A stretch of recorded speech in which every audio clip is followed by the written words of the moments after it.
देखिए, चुनाव का समय है। आपके सामने सारे नेता आते हैं, अपनी अपनी बातें बताते हैं कि नहीं? आपकी बात भी कोई करता है? कोई नहीं करता। आम आदमी पार्टी के नेता करते हैं।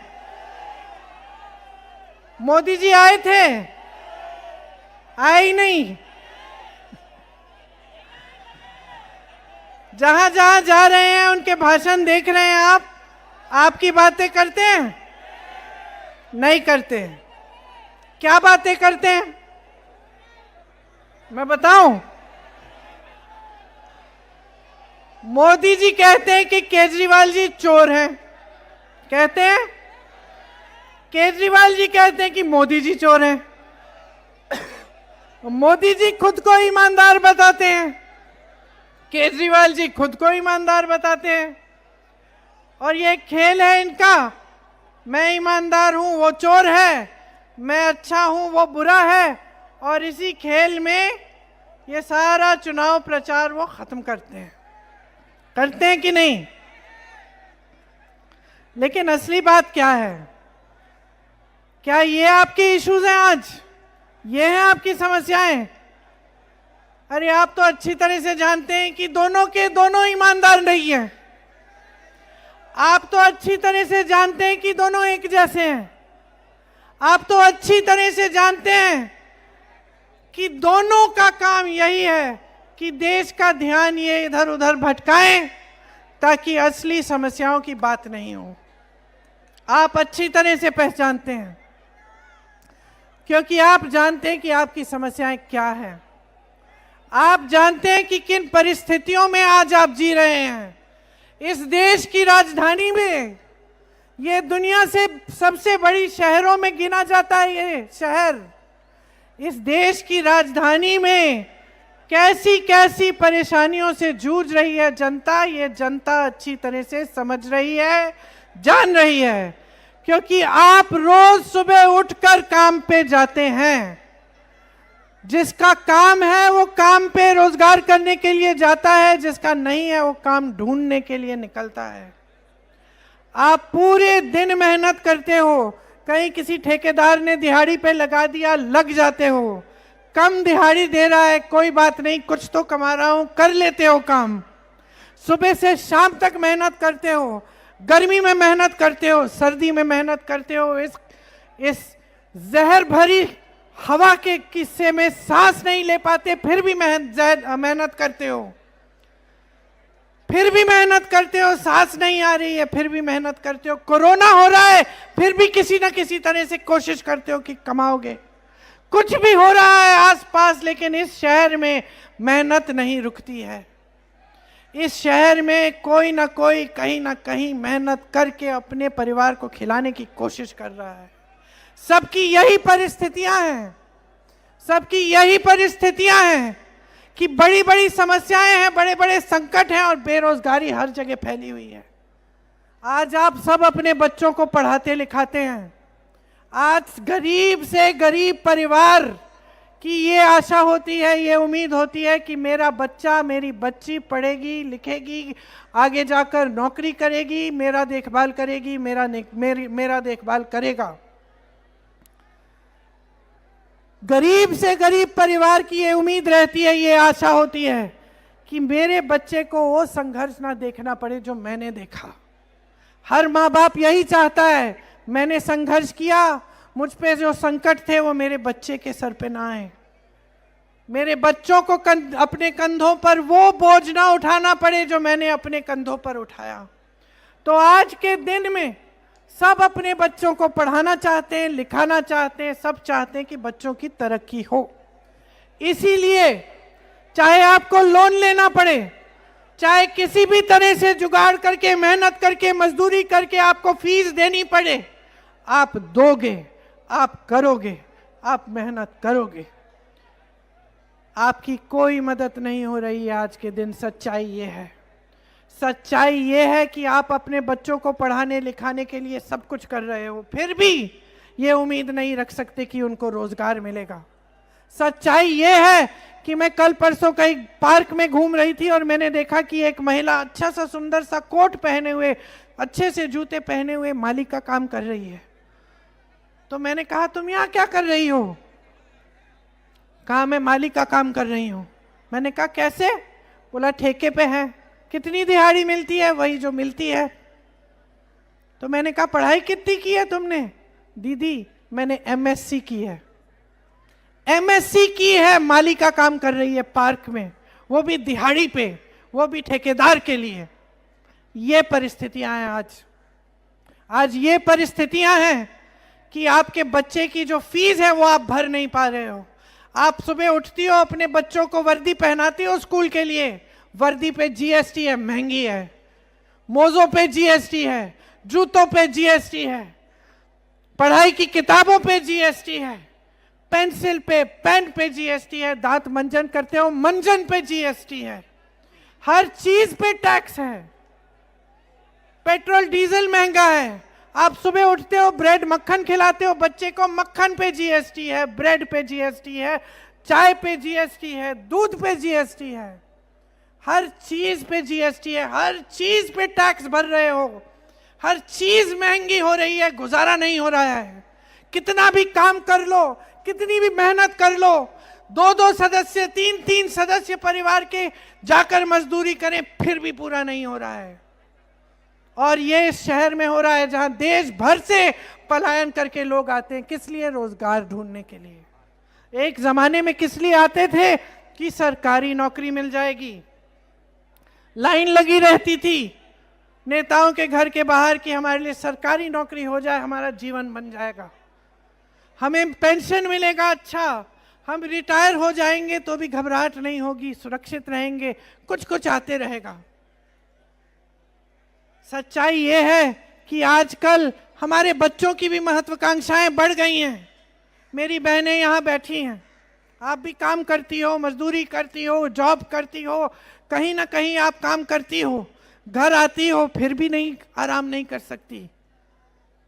हमारे समाज में महिला सबसे ज्यादा बोझ उठाती है, महंगाई का बोझ सबसे ज्यादा महिला उठाती है, हर तरह से। सिर्फ इस तरह से नहीं कि वो जो दुकान जाती है और जो 5 चीजें खरीदनी है उसमें से 3 मिलती हैं, 2 छोड़ के आ जाती है। सिर्फ इस तरह नहीं कि बच्चों के लिए खाना बनाती है, परिवार के सदस्यों को खिलाती है और वो भूखी सो जाती है। सिर्फ इसलिए नहीं कि जब समाज में गुस्सा पैदा होता है, नाराजगी पैदा होती है, बेरोजगारी बढ़ती है, तो घर पे जो मुश्किलें हो उस पे बरसती हैं। सिर्फ इसलिए नहीं कि कुछ भी करके अपने बच्चों को बड़ा होते हुए देखती है, पढ़ाती है, लिखाती है, संघर्ष करती है, सेवा करती है, हमेशा अपने आप को आखिर में रखती है, फिर भी अपने बच्चों के लिए कुछ कर नहीं पा रही है आज। इसलिए समाज का बोझ सबसे जो गहरा बोझ है, सबसे जो भारी बोझ है, वो महिला ही लेती है। आज हमारी बच्चों की महत्वाकांक्षाएं बदल गई हैं। आज छोटे से छोटे बच्चे अपने माँ बाप से सबसे पहले फोन मांगेंगे, फिर बोलेंगे कि देखो हम सोशल मीडिया पे देख रहे हैं, सोशल मीडिया पे देख रहे हैं कि वो फलानी कमीज चाहिए हमको, वो पैंट चाहिए, वो जूते चाहिए 500 रुपए के, हमारे दोस्तों के पास है, और माता पिता सोच रहे हैं कि हमें किसी ना किसी तरह से इसको भी दे देना चाहिए। तो महत्वाकांक्षाएं बढ़ रही हैं। सोशल मीडिया पे सब कुछ दिख रहा है कि अमीर लोग किस तरह से ऐशो आराम में जी रहे हैं, कि इस देश में अडानी जी और अंबानी जी की शादियां किस तरह से हो रही हैं। जितना बड़ा ये है, जितनी बड़ी ये किताब है हमारी संविधान की, उतने बड़े बड़े गहने हैं इनके, मोटे मोटे, पूरा देश देख रहा है। ये जी रहे हैं आराम में, ये ऐश कर रहे हैं, इस देश की संपत्ति इन्हें दी जा रही है। मोदी जी सब कुछ अडानी जी को दे रहे हैं, सब कुछ अंबानी जी को दे रही हैं। देश की बिजली, देश के कोयले के खदान, देश के बंदरगाह, देश की जमीन, देश के हवाई अड्डे, देश का पेट्रोल, सब इनका। अरे किसका है ये? किसका है? ये आपके बच्चों का है, ये आपका है। किसी को हक नहीं है कि मुफ्त में किसी को दे दिया, पकड़ा दिया। किसी का हक नहीं है कि इस देश की जनता को इस तरह से अपमानित किया जाए, चाहे प्रधानमंत्री हो, मुख्यमंत्री हो, कोई भी हो। अपना कर्तव्य भूल गए हैं, ये गुलाम बन गए हैं बड़े उद्योगपतियों के। ये देश गुलामी से निकला है। इस देश के नेताओं को खड़ा होना चाहिए। इस देश के नेताओं का कर्तव्य है कि इस देश को बेचे नहीं, लेकिन इन दोनों ने इस देश को बेचा है। ईमानदारी का मुखौटा है इनका। इनके 10 सालों का राज देखो, क्या मिला है जनता को।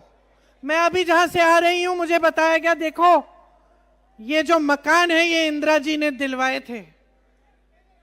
मैंने एक बात कही वहां, ये इंदिरा जी ने दिए नहीं थे, ये इंदिरा जी ने अपना कर्तव्य समझा कि ये पैसे जनता के हैं, जनता के मकान बनेंगे इन पैसों से। इसी शहर में इंदिरा जी का वास है, जहां आज म्यूजियम बना है। जाके देखिए, कभी मौका मिलता है, फुर्सत मिलती है, जाके देखिए, आप चौंक जाएंगे कि देश की प्रधानमंत्री थी। और इस ऐसे, ठीक है घर अच्छा है, सही सा घर है, छोटा नहीं है, लेकिन सादगी का जीवन था, वो हर जगह दिख रहा है उस घर में। और यहां क्या राजमहल, शीश महल बन रहे हैं। जब देश में कोविड था, लोग सड़कों पे मर रहे थे, इलाज नहीं हो रहा था, डॉक्टर थके हुए थे, कितने मरीज हैं, अस्पताल कम है, दवाई नहीं हो रही है, समझ में नहीं आ रहा है कैसी बीमारी है। पूरी दुनिया इसमें इस संकट में थी, हम भी संकट में थे, सब संकट में थे। मोदी जी क्या कर रहे थे? 20,000 करोड़ रुपए के खर्चे का प्लान बना रहे थे कि पार्लियामेंट और इंडिया गेट का सुंदरीकरण होगा। 20,000 करोड़ रुपए का। किसके पैसे थे वो? मोदी जी के जेब से निकल रहे थे। मोदी जी के अपने पैसे थे क्या? आपके पैसे थे। समझ लो इस बात को, स्पष्ट होना चाहिए आपके दिमाग में। इस देश में एक परंपरा रही है कि नेता सादगी से जीते हैं। आज मोदी जी केजरीवाल जी की आलोचना कर रहे हैं कि केजरीवाल जी ने शीश महल बनाया। वाह, कैसा महल बनाया अपने लिए, लाखों के दरवाजे, संगमरमर, सब कुछ अपने लिए बनाया। किसके पैसे से? वो करोड़ों का शीश महल किसके पैसों से बना है?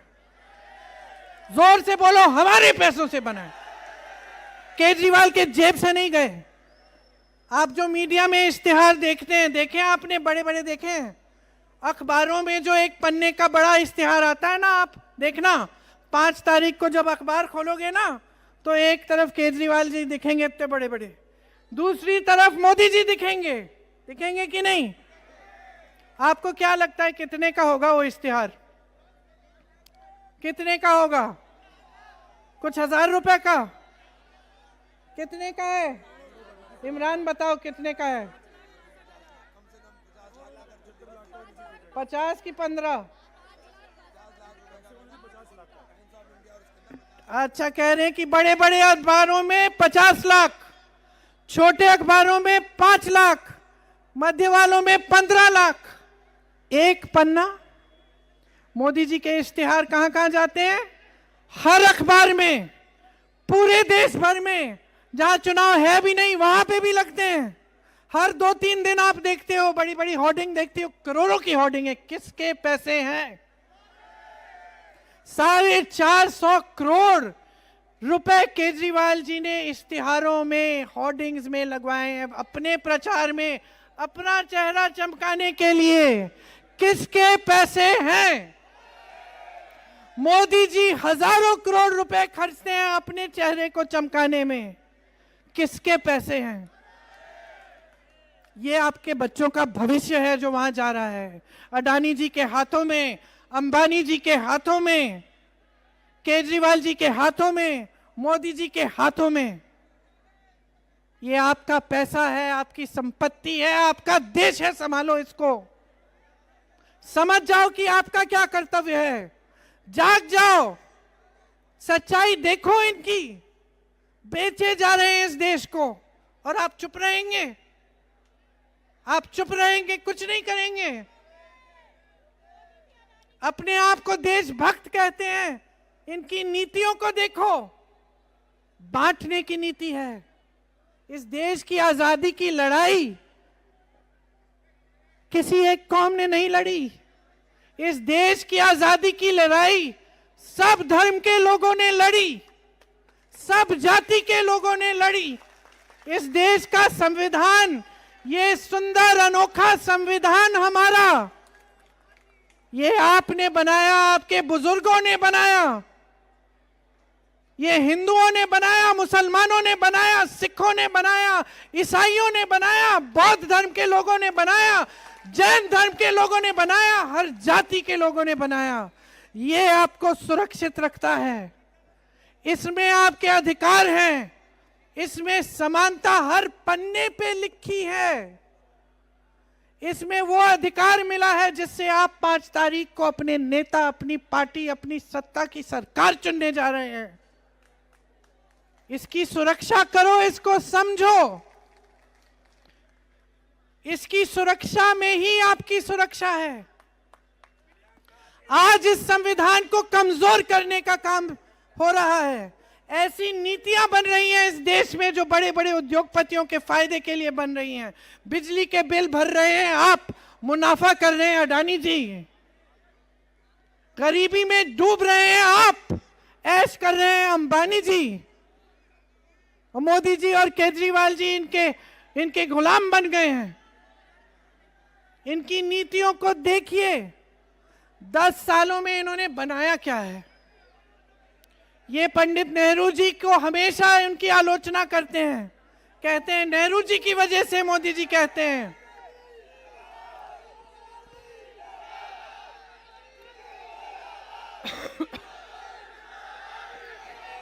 मोदी जी कहते हैं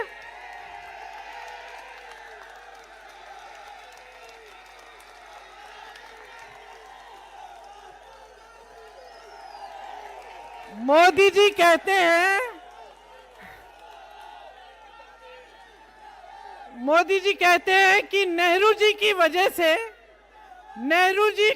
से ऐसे बहुत काम है जो हो नहीं पाए, कि ये देश रुक गया नेहरू जी की वजह से। जो कर नहीं पाते फट से नेहरू जी का नाम निकाल के बहानेबाजी शुरू करते हैं कि नहीं। और केजरीवाल जी क्या कहते हैं कि मोदी जी की वजह से काम नहीं कर सकते। ऐसे रोंदू नेता मैंने जिंदगी में नहीं देखे। इतने बड़े कायर मैंने जिंदगी में नहीं देखे। मैं इंदिरा गांधी जी की पोती हूं। मैंने इंदिरा गांधी को पाकिस्तान के 2 टुकड़े करते हुए देखा है। और इनकी कायरता पे मुझे हंसी आती है कि छोटी सी जिम्मेदारी नहीं ले सकते, इतनी जिम्मेदारी नहीं ले सकते कि आपकी सड़कें बनाएं, इतनी जिम्मेदारी नहीं ले सकते कि आपके लिए अस्पताल बनाए। अरे नेहरू जी ने तो एम्स बनाया था, आज तक आप एम्स जाते हो इलाज के लिए। क्या बनाया इन्होंने? कौन सा आईआईटी बनाया? कौन सा आईआईएम बनाया? कौन सी पाठशालाएं बनाई? आज दिल्ली को देखिए, शीला दीक्षित जी ने क्या नहीं किया। यहाँ का सुंदरीकरण, और उस पर 20,000 रुपए नहीं खर्चे। सुंदरीकरण किया, ग्रीन एरिया बढ़ाए, सीएनजी की बसेस, ताकि आपका ये जो प्रदूषण है ये कम हो। आज आप सांस नहीं ले पा रहे हैं। सड़कें बनाई, बड़े बड़े मॉल के जो उनकी नींव डाली, जो आज आपके हर जगह बड़े बड़े मॉल दिख रहे हैं। बिजनेस के कॉम्प्लेक्स बनाए, आपके नालों की सफाई कराई, पीने का पानी दिलवाया, कॉलोनियों का नियमितीकरण किया। ये सब काम करे उन्होंने। इन्होंने क्या किया? शीला जी को जलील किया, उनके बारे में उल्टा सुल्टा बोला और अपनी ईमानदार राजनीति का नाम लेकर उभरे और आगे आए केजरीवाल जी। और 10 सालों में आपके लिए कुछ नहीं कर पाए।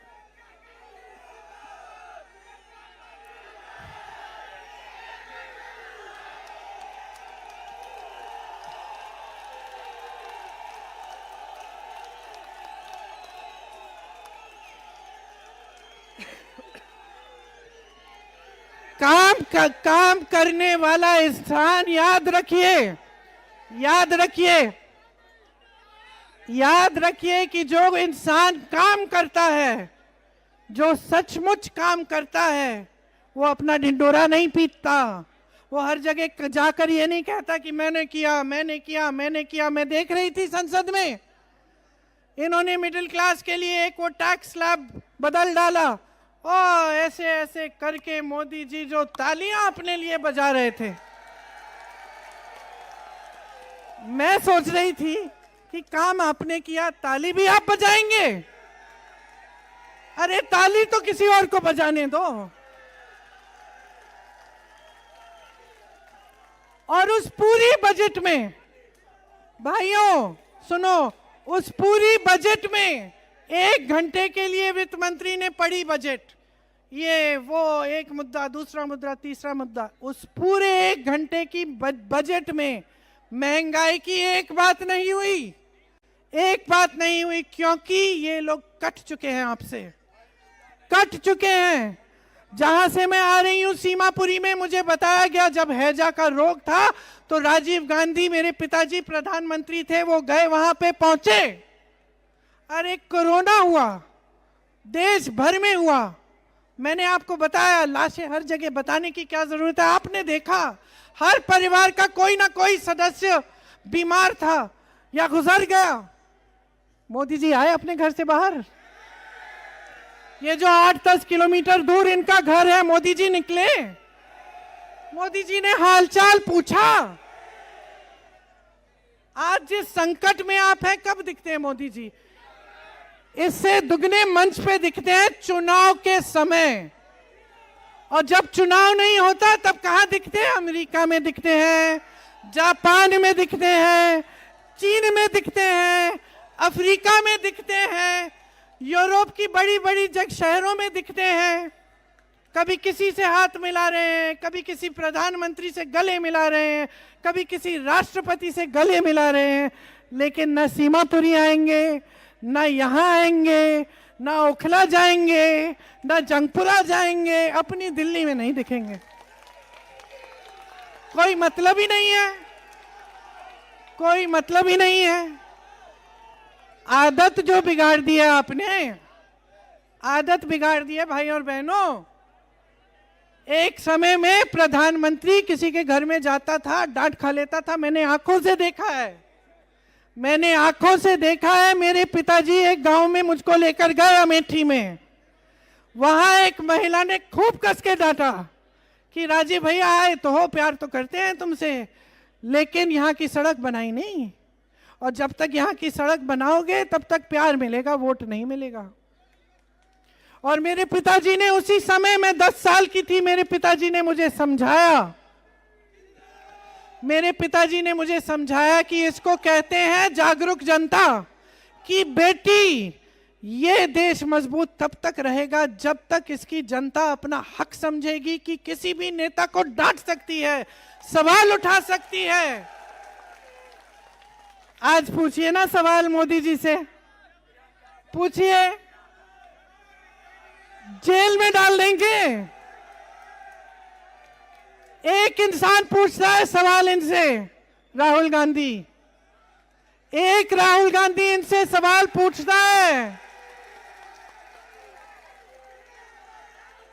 ये प्रधानमंत्री अपने घर से निकलते नहीं है, और वो राहुल गांधी 4000 किलोमीटर पैदल चलता है इस देश की एकता के लिए, आपके लिए।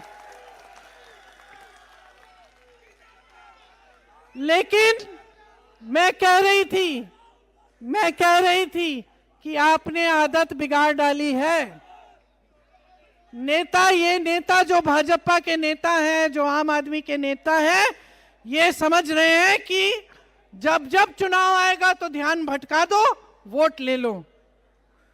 तो एक तो हमेशा मंदिर मस्जिद की बातें करते हैं। अब मैं पूछना चाहती हूं, कितने चुनाव ऐसे निकालोगे, कितने चुनाव ऐसे निकालोगे कि लोगों को बांटकर मंदिर मस्जिद की बात करके आपको वोट मिल जाएंगे? कभी ना कभी तो जनता जागरूक बन जाएगी, आंखें खोलेगी।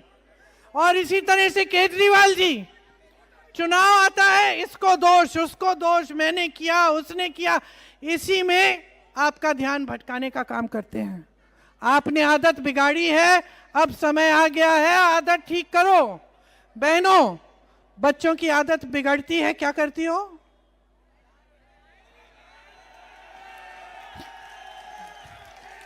एक बार मारा मैंने थप्पड़,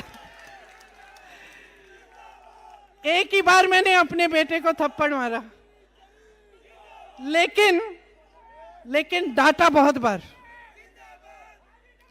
डांटा हर बार जब उसकी आदत बिगड़ने की देखी मैंने, या अपनी बेटी की, तब डांटा, समझाया।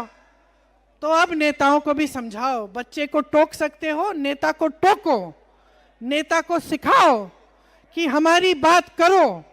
चुनाव के समय हमारे सामने आओगे, मंच पे खड़े होगे, बताओ हमारी नालियां कैसे साफ कर रहे हो, बताओ हमारे पैसे कैसे खर्च रहे हो, बताओ हमारी सड़कें ठीक कब होंगी, ये जो ट्रैफिक है जिसमें हमें घुसना पड़ता है, बताओ हमें इसको ठीक कैसे करोगे, ये जो प्रदूषण है, ये जो हवा जिससे हमें हमारी सांस बंद हो रही है, इसको साफ कब करवाओगे। समझाओ इन नेताओं को, हम सबको सबक सिखाओ। इस मंच पे बैठे जितने भी नेता हैं, मैं भी, मुझे समझना चाहिए कि मेरा कर्तव्य क्या है आपके प्रति, मुझे अपनी जिम्मेदारी का एहसास होना चाहिए। जैसे एक मुखिया का एहसास होता है अपने परिवार की जिम्मेदारी लेने का। गैर जिम्मेदार मत बनने दो और जानकारी लो। अब जानकारी लो कि भाई कांग्रेस पार्टी के ये नेता हैं। आज प्रियंका ने तो भाषण अच्छा दे दिया, लेकिन बोल के क्या गई है? जानकारी लो कि ये कर्नाटक में जहां कांग्रेस की सरकार है, राजस्थान में जहां कांग्रेस की सरकार थी, तेलंगाना में जहां कांग्रेस की सरकार है, हिमाचल में जहां कांग्रेस की सरकार है, क्या वाकई जनता के पैसे वापस जनता की जेब में डाले जा रहे हैं? क्या ये सच है कि उन सरकारों में जो जनता की संपत्ति है वो जनता की स्कीमों में जा रही है? जानकारी लो। अपने रिश्तेदार हैं, दोस्त हैं वहां उन प्रदेशों में, उनसे पूछो। आप पूछोगे तो आपको पता चलेगा कि क्या क्या हो रहा है। आपको पता चलेगा कि हिमाचल में, तेलंगाना में, कर्नाटक में, झारखंड में महिलाओं को हर महीने कुछ ना कुछ दिया जा रहा है, पैसे दिए जा रहे हैं। हिमाचल में 1500, कर्नाटक में 2000, झारखंड में 2500 रुपए हर महीने महिलाओं को दिए जा रहे हैं। क्यों? क्योंकि हम आपके संघर्ष को पहचान रहे हैं। आपको पता चलेगा, आप पता करेंगे तो आपको पता चलेगा कि राजस्थान में जब कांग्रेस की सरकार थी, मध्य प्रदेश में जब कांग्रेस की सरकार थी, छत्तीसगढ़ में जब कांग्रेस की सरकार थी, आज तेलंगाना में और कर्नाटक में कांग्रेस की सरकारें हैं, किसानों के कर्ज माफ हो रहे हैं। आप पता करेंगे तो आपको पता चलेगा कि कर्नाटक, तेलंगाना और झारखंड में 200 यूनिट बिजली फ्री आज के दिन मिल रही है। आप पता करेंगे तो आपको पता चलेगा कि राजस्थान में जब हमारी सरकार थी तो 25 लाख तक मुफ्त इलाज मिल रहा था। लोगों की हार्ट की सर्जरी, कैंसर का ट्रीटमेंट, आंखों की सर्जरी सब मुफ्त में मिल रही थी। आपको पता चलेगा कि आज के दिन तेलंगाना में 10 लाख तक मुफ्त इलाज मिल रहा है। हिमाचल प्रदेश में कैंसर के मरीजों को मुफ्त इलाज मिल रहा है। हिमाचल प्रदेश में बुजुर्गों का इलाज उनके घर में हो रहा है। ये सब आज के दिन जहां कांग्रेस की सरकारें वहां हो रहा है, यहां भी हो सकता है। यहां कांग्रेस आपको इस आधार पर गारंटी दे रही है कि करके अन्य प्रदेशों में दिखा रही है। राजस्थान में पहली बार गिग वर्कर का बिल आया, मतलब एक विधेयक आया जिससे जो ओला, उबर, जोमैटो डिलीवरी वाले जो लोग हैं, जो डिलीवरी में काम करते हैं, उसके लिए के इंतजाम किए गए। पहली बार राजस्थान जो लोग इस तरह का काम करते हैं उनके लिए 10 लाख का बीमा है। कर्नाटक में 4 लाख का बीमा है। गैस सिलेंडर तेलंगाना में 500 का मिल रहा है। हिमाचल, राजस्थान और छत्तीसगढ़ में जब हमारी सरकार थी तब पुराना पेंशन लागू हुआ। गरीबों को घर बनाने के लिए कर्नाटक में 3.5 लाख की मदद मिल रही है। हिमाचल में 7 लाख की मदद, तेलंगाना में 5 लाख की मदद। ये सब आपका पैसा है, कोई एहसान नहीं कर रहा है आप पे। गलत फहमी में मत रहिए, गलत फहमी में मत रहिए। ये कोई एहसान नहीं कर रहा है। कांग्रेस की सरकारें सिर्फ एक काम कर रही हैं, अपने कर्तव्य को समझ रही हैं, पहचान रही हैं कि जनता की संपत्ति जनता के हाथों में रहनी चाहिए। ये बात आप हमेशा याद रखिए, हमेशा के लिए याद रखिए। एहसान आप कर रहे हैं। ये देश एक लोकतंत्र है। जो नेता मंच पे खड़ा है, जिसका पद है, जिसके हाथों में सत्ता है, उस पर जनता ने एहसान किया है। जनता ने अपनी शक्ति दी है उसको, जनता ने सत्ता दी है उसको। वो जनता के प्रति जवाबदेह है, उसे जवाबदेह बनाओ। आप समझो कि अगर आज यमुना नदी साफ नहीं है, अगर यहां दिल्ली प्रदेश में कूड़े के 50 तल्ले ऊंचे पहाड़ हैं, अगर यहाँ की गलियां गंदगी से भरी हैं, यहाँ की सड़कों में गड्ढे हैं, यहाँ की नालियां बंद हैं, यहाँ की हवा में जहर है, तो ये इसलिए है क्योंकि जो सरकार यहाँ चल रही है प्रदेश में और केंद्र में, वो अपनी जिम्मेदारी नहीं समझ रही है। वो आपके प्रति अपनी जिम्मेदारी नहीं निभा रही है, वो आपके साथ विश्वासघात कर रही है। आप समझिए कि जो चुनाव है, जो 5 तारीख को आप वोट डालने जा रहे हैं, इसकी क्या अहमियत है आपके जीवन में। इसकी बहुत ही गहरी अहमियत है। किसी के झांसे में मत पड़ो। कांग्रेस पार्टी यहां के लिए ऐसी योजनाएं ला रही है जो हर प्रदेश में उन्होंने करके दिखाई हैं।